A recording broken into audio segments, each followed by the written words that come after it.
हासिल की है। चर्चा के लिए हमारे साथ दो खास मेहमान जुड़ रहे हैं। हमारे साथ महिला क्रिकेटर सुलक्षणा जी जुड़ेंगी, इसके अलावा हमारे साथ डॉक्टर दीप्ति शाह मनोचिकित्सक जुड़ेंगे, दोनों से बात करेंगे। लेकिन पहले बात करते हैं सुलक्षणा जी। सुलक्षणा जी, शुरुआत अच्छी कह सकते हैं, सहवाग का विकेट गिर गया है, आप स्कोर बोर्ड पर कितना रन देख रही हैं? 300 प्लस। दिस इज मुझे तो लगता है 300 प्लस हो जाना चाहिए। अगर 30th ओवर तक सचिन तेंदुलकर क्रीज पे रहे तो 350 भी हो सकता है, पर 300 प्लस हो जाना चाहिए क्योंकि विकेट बहुत अच्छा चल रहा है। पेसर्स को भी कोई हेल्प नहीं मिल रही, तो 300 प्लस अच्छा ही स्कोर माना जा सकता है। कहना क्योंकि डॉक्टर दीप्ति शाह हमारे साथ हैं। अभी मैदान में तमाम खिलाड़ी खेल रहे हैं, मनोविज्ञान क्या कह रहा होगा इनका? जैसे सुलक्षणा जी ने कहा कि ये माइंड गेम ज़्यादा है, टैलेंट और टेक्निक दोनों इन प्लेस हैं, लेकिन प्रेशर में जो अपना माइंड अपना हेड अपने शोल्डर्स पे रख पाएंगे वही टीम ये मैच जीतने वाला है। जैसे हमने इंडिया ऑस्ट्रेलिया मैच में भी देखा था कि प्रेशर में जब हम अच्छा खेले तो हम वो मैच जीत सके। दोनों टीम्स इक्वली टैलेंटेड हैं, लेकिन अपना माइंड शोल्डर पे रखना बहुत ज़रूरी रहेगा। जी बिल्कुल बिल्कुल, यहाँ पर माइंड रखना ही पड़ेगा। यहाँ पर देखते हैं कि बयानबाजी भी इसमें होती है, स्लेजिंग होती है, खिलाड़ियों को भड़काने की कोशिश की जाती है, उसका फिर क्या पड़ता होगा खिलाड़ियों के अंदर?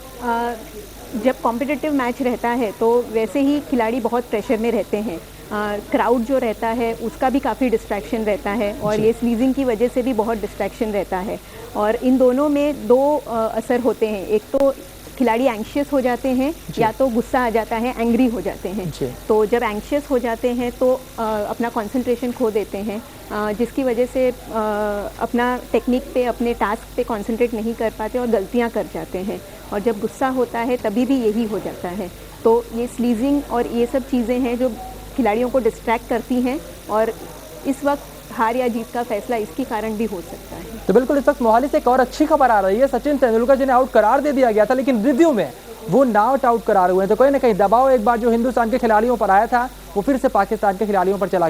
डॉक्टर दीप्ति से यहाँ बात करते हैं, टीम का दादा खिलाड़ी अगर मैदान पर रहता है तो सामने वाले खिलाड़ियों पर क्या असर पड़ता होगा? बहुत ज़्यादा प्रेशर पड़ता है।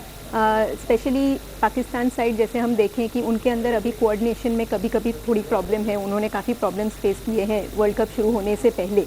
तो उनका जो मेंटल मेकअप है वो काफ़ी प्रेशर में है। तो अगर हमारे इम्पॉर्टेंट खिलाड़ी हैं जैसे सहवाग, सचिन तेंदुलकर, अगर वो क्रीज पर ज़्यादा देर तक टिक जाते हैं तो पाकिस्तान पर बहुत ज़्यादा प्रेशर पड़ने की संभावना है और उसकी वजह से उनका कोऑर्डिनेशन टूट सकता है। वो प्रेशर में आके गलतियां कर सकते हैं, जिसकी वजह से कि टीम इंडिया को काफ़ी एडवांटेज मिल सकता है। एक और खास बात हमने आज देखी, जब टीम के खिलाड़ी सब उतर रहते तो अधिकतर चाहे वो हरभजन सिंह हो, वीरेंद्र सहवाग हो या फिर सचिन तेंदुलकर हो, गाना सुनते हुए आ रहे थे।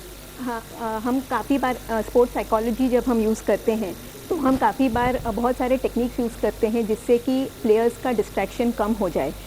जैसे म्यूज़िक सुनना है। दूसरा एक टेक्निक रहता है जिसको हम विजुअल इमेजरी कहते हैं कि अपने माइंड में वो सीन्स को प्ले करिए जब आप बहुत अच्छा खेले हैं। कोई भी पारी जो आपकी बेस्ट इनिंग्स रही हो उसको आप अपने माइंड में प्ले करते रहिए। तो ये टेक्निक खिलाड़ियों को सिखाई जाती है, उनको प्रैक्टिस कराई जाती है ताकि उसके ऊपर कॉन्सेंट्रेट करके वो बाकी चीज़ों से डिस्ट्रैक्ट नहीं हो जाएँ। जैसे क्राउड है या प्रेशर है या उसके ऊपर डिस्ट्रैक्ट नहीं हो जाए, तो अपना कंसंट्रेशन मेंटेन करने के लिए ये सारे टेक्निक्स हम यूज़ करते हैं। जी बिल्कुल बिल्कुल, यहाँ पर हम उम्मीद ये कर रहे हैं कि यहाँ पर सचिन तेंदुलकर 200 रनों वाली पारी याद कर रहे होंगे और आज भी उनसे उम्मीद की जा रही है शतकों का शतक तो पूरा ही होगा और एक इतना बड़ा स्कोर सचिन करेंगे कि पाकिस्तान को हम आराम से यहाँ पर मात देखें, दस देखें। फिलहाल छोटे से ब्रेक है, लेकिन TV9 पर लगातार ये चर्चा जारी रहेगी।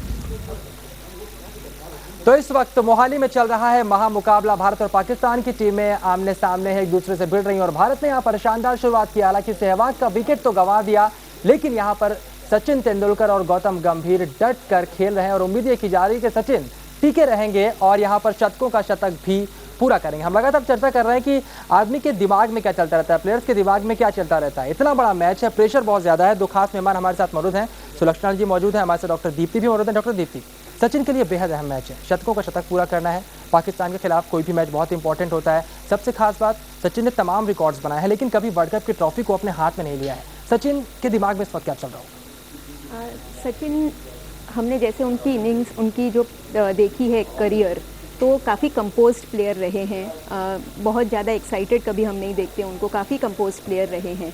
तो मेरे हिसाब से हमेशा ही वो टीम इंडिया के लिए खेलते हैं, खुद के रिकॉर्ड्स के लिए कभी नहीं खेलते हैं। तो वो काफ़ी वेल बैलेंस्ड माइंड सेटअप रहता है उनका।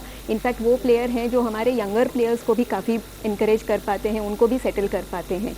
तो आई एम श्योर कि वो इस मैच को भी एक अनदर मैच की तरह ही देख रहे हैं। आई एम होपिंग कि वो अपने माइंड पे ज़्यादा प्रेशर नहीं लेके मैच को एक जस्ट अनदर मैच की तरह देख के अपना नेचुरल गेम खेलेंगे and I think he will be able to handle the pressure. यहाँ पे एक और सवाल उठता है कि अनुभव के साथ साथ 400 से ज़्यादा वनडे मैचों का अनुभव शायद कहीं और नहीं है, सचिन के पास है, कहीं ना कहीं प्रेशर कम होता है।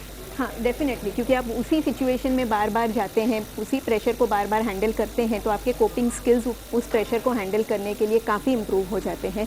आप खुद को भी अच्छी तरह समझ लेते हैं कि मेरा स्ट्रेस पॉइंट कौन सा है, क्या करने पे मुझे स्ट्रेस आ जाता है। काफ़ी बार हम प्लेयर्स को ये भी सिखाते हैं कि आप अपने मसल्स को ध्यान दीजिए, कौन सा मसल आपका टेंस होता है, जब आप खुद परसीव कर पाते हैं कि ये आपका स्ट्रेस पॉइंट है। और उस वक्त फिर जो हम रिलैक्सेशन टेक्निक सिखाते हैं प्लेयर्स को, वो आप उस वक्त यूज़ कर सकते हैं ताकि अपने प्रेशर को आप रिलीव कर सकें।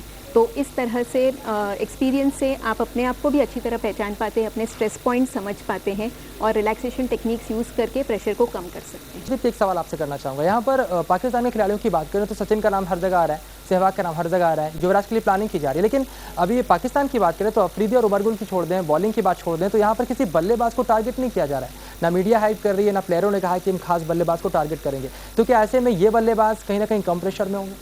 हाँ, थोड़े से कम प्रेशर में रहेंगे बिकॉज़ अगर मीडिया की हाइप हो रही है, काफ़ी बार टारगेट हो रहा है, काफ़ी बार फील्ड पे आपको समझ में आ जाता है कि ये टारगेट मुझे कर रहे हैं, तो उस वक्त प्रेशर बहुत ज़्यादा बढ़ जाता है। लेकिन जैसे अंडरडॉग्स होते हैं जिनसे एक्सपेक्टेशंस कम रहती हैं, उनके ऊपर प्रेशर कम रहता है, तो काफ़ी बार वो बहुत अच्छा परफॉर्म कर जाते हैं, तो इससे काफ़ी मदद मिलती है। बस एक सवाल यहाँ पर करेंगे, बहुत अच्छी बात यहाँ सुलोचना जी ने कही है कि जब वर्ल्ड कप शुरू हो रहा था, पाकिस्तान को वर्ल्ड कप का दावेदार नहीं माना जा रहा था, हिंदुस्तान दावेदार के तौर पर उतरा था। हिंदुस्तान सेमीफाइनल में है क्योंकि वो दावेदार के तौर पर था, लेकिन पाकिस्तान सेमीफाइनल में है, वो दावेदार के तौर पर नहीं था। टीम बिल्ट हो रही है कहीं ना कहीं, ऐसे में जब ये टीम पहुंचती है सेमीफाइनल तक, तो क्या एक और मजबूत टीम बन जाती है? प्रेशर काफ़ी रहता है, जब आप सेमीफाइनल के लेवल तक पहुंचते हैं तो प्रेशर काफ़ी बढ़ जाता है। कोऑर्डिनेशन उनका इम्प्रूव हो रहा है, लेकिन प्रेशर के अंडर वो कोऑर्डिनेशन कितना टिका रहेगा, क्योंकि ये बहुत रिसेंटली बना हुआ कोऑर्डिनेशन है, काफ़ी समय से नहीं है। जैसे इंडियन टीम का है तो काफ़ी समय से हम बहुत अच्छे एज अ टीम खेल रहे हैं, जो पाकिस्तान में नहीं हो रहा है। तो जो ये टेम्पररी कोऑर्डिनेशन बना है, वो प्रेशर के अंडर टिक पाए, ये थोड़े चांसेस कम हो जाते हैं। प्रेशर में इसको ब्रेक होना बहुत ईजी रहेगा। तो आपको बता दें कि 14 ओवर में 90 रन फिलहाल बन चुके हैं, एक विकेट गिरा हुआ है, तो अच्छी शुरुआत कह सकते हैं इसे। यहाँ पर हिंदुस्तान की शुरुआत अच्छी कही जाएगी, लेकिन जिस तरह मोहाली की विकेट को पाटा कहा जा रहा है, बहुत ही आसानी से गेंद आ रही है बैट पर, तो ये स्कोर कहीं ना कहीं 300 और 350 के बीच होना चाहिए। डॉक्टर दीप्ति, एक सवाल आपसे करना चाहेंगे, यहाँ पर पाकिस्तान के बल्लेबाज बहुत बेहतर नहीं कर पा रहे। अब तक कोई भी पाकिस्तानी बल्लेबाज नहीं जिसने शतक लगाया हो। टोटल 325-350 पहुंच गया, बड़ा टोटल कहते हैं, पहाड़ जैसा स्कोर कहते हैं। ऐसे में क्या 8वें क्रम तक बल्लेबाजी जरूर है, लेकिन एक प्रेशर रहेगा पाकिस्तान के बल्लेबाजों पर, ऐसे में बिखर सकते हो? बहुत ज़्यादा प्रेशर रहेगा, क्योंकि जैसे ही वो एक बड़ा टोटल खड़ा हो जाता है आपके सामने, तो प्रेशर बहुत ज़्यादा बढ़ जाता है और नेगेटिव थॉट्स प्लेयर के दिमाग में बहुत ज़्यादा आने लगते हैं कि हम ये कर पाएंगे क्या। खुद की एबिलिटीज़ पे उनको डाउट होने लगता है, क्योंकि ऑलरेडी उन्होंने बॉलिंग या फील्डिंग अच्छी नहीं की है, जबकि इतना बड़ा टारगेट उनके सामने आ गया है। तो डेफिनेटली बहुत नेगेटिव थॉट्स आने लगते हैं दिमाग में, और उसकी वजह से कोऑर्डिनेशन ब्रेक होना, मिडिल ऑर्डर ब्रेक डाउन हो जाना, ये बहुत ज़्यादा चांसेस हो जाए। बिल्कुल, यहाँ पर तो यही हम उम्मीद करेंगे कि एक बड़ा स्कोर किया जाए ताकि पाकिस्तान की टीम दबाव में आए। बल्लेबाज बहुत बेहतर नहीं कर पा रहे, ऐसे में अगर बड़ा स्कोर बनता है तो पाकिस्तान की बल्लेबाजी कहीं ना कहीं दबाव में जरूर होगी। डॉक्टर रश्मि आपका और सुलक्षणा आपका इस पूरी चर्चा में शामिल होने के लिए बहुत बहुत शुक्रिया। फिलहाल छोटे से ब्रेक है, लेकिन TV9 पर खबरों का सफर लगातार जारी है।